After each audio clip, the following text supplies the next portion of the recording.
start of day 2, or I guess the first official day. We got all the paperwork filled out. We're now a honey show exhibitor or entry, but I think they said they had 300 additional entries yesterday, plus what's going on today. So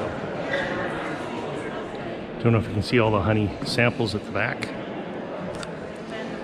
And then right up front here, this is what they call the black jar. So it is simply about taste and texture.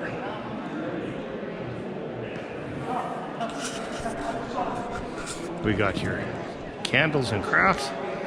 We got your baked goods and creamed honey over in the back.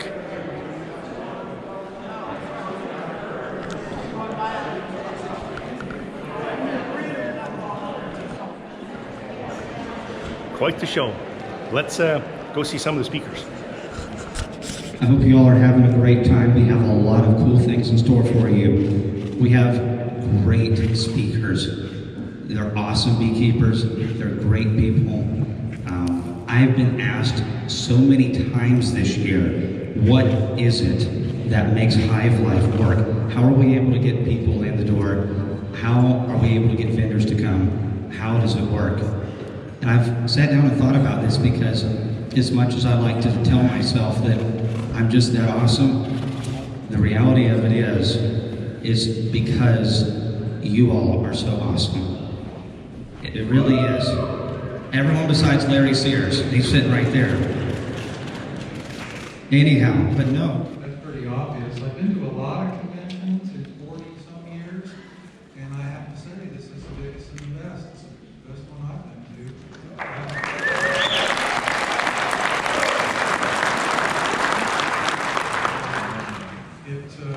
This was an niche that needed to be filled. I don't think Kamon envisioned this. I really don't. I think he just fell into night. And we had fun travels on our way down, but I'm happy to be here speaking with you guys. Met a lot of beekeepers so far this morning and then into the afternoon here. And one guy came up to me and he said, "Ian, I know how you don't like to present in front of people and how you have been a stage fright. So he gave me this first aid kit." And within this first aid kit, he has, you're going to be doing a lot of talking because a lot of people will be coming up and talking to you. So he has a container of honey. He said this will soothe your voice. So this will come in handy. And he says, you have a little bit of nerves. He said, you can tap into this Tennessee moonshine. And then he told me if things are going off the rails, you can tap into this other bottle of moonshine. So look out for this.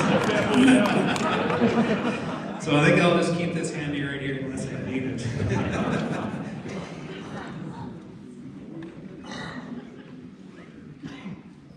So I'm a Canadian beekeeper and I appreciate that. Coming down to Tennessee, Sandy and I left weather. It was -20 and snow, and coming down here and it feels like beekeeping weather. And it feels kind of odd to be able to speak to beekeepers who have totally different climatic differences than I do.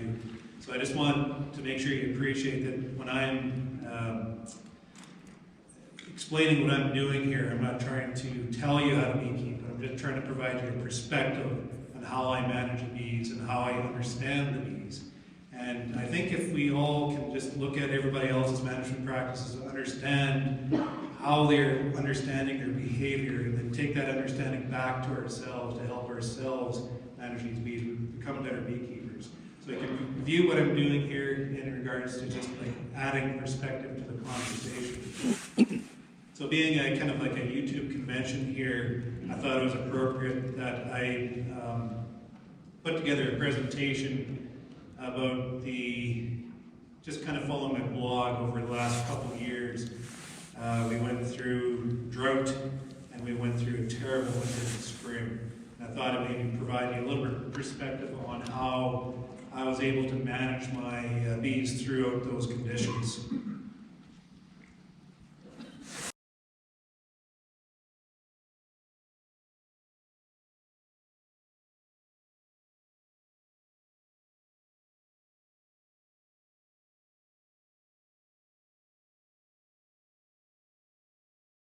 Alrighty, so here I am at Hive Life 2023 with Ricky Rourke.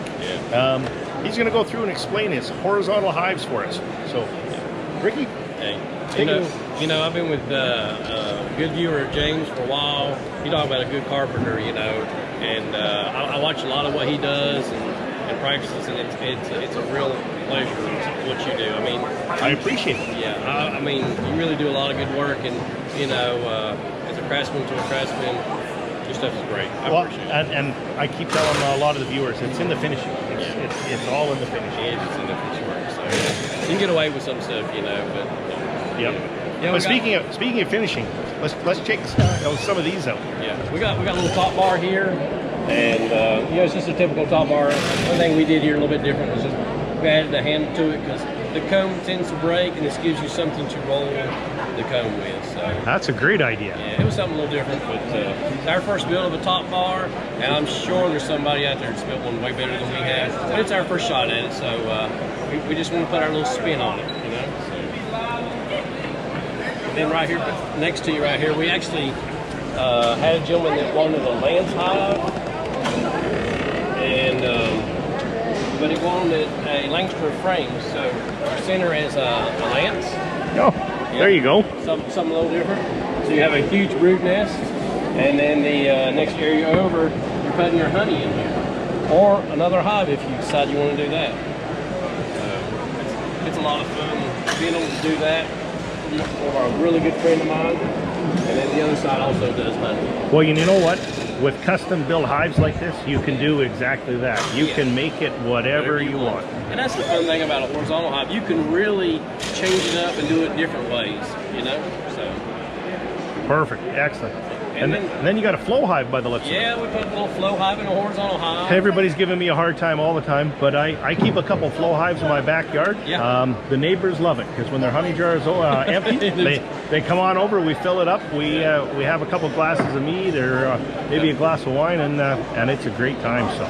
Yeah, I've got a video coming up with this flow hive system, and I kind of failed with it just a little bit because I had some of the frames that weren't completely filled all the way out. Got her. And I popped the frames, and I had honey draining into my hive. I'm like, whoops. And I ran, I put it in my extractor. Of course, this ain't gonna fit in my extractor, and I had a mess when it was all said and done. But we had one frame that wasn't completely filled out, and I had moved it over to this side. The other three frames were fine, and I pulled them out and uncapped them, and then finally realized my mistake. There you go. There you go.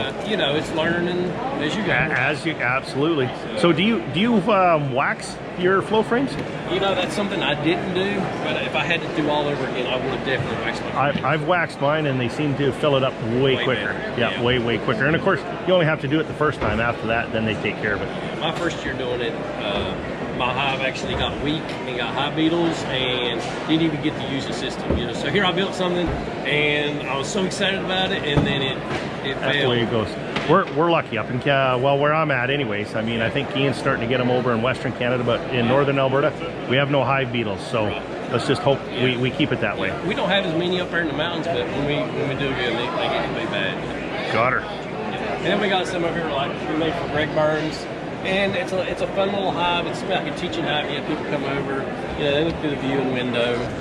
And then you can also, like, if you wanted to take your queen out, put her over here, you can let them make queen cells, and then put them over here in these three, introduce your queen back.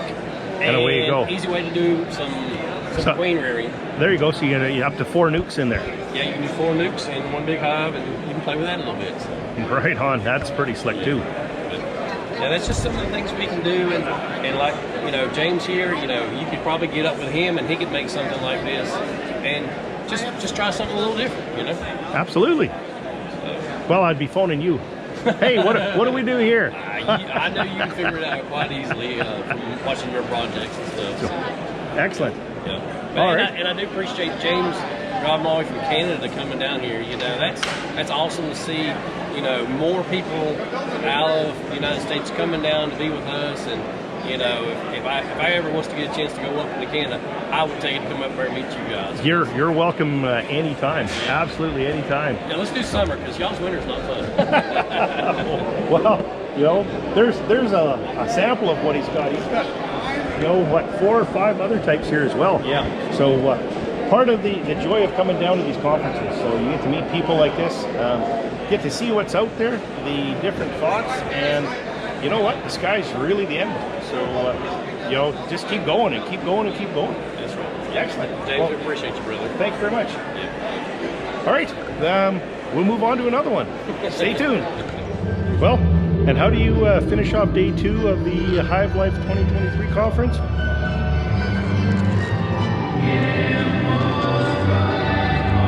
With Bluegrass Hour, of course. Come on in, let's see what we got.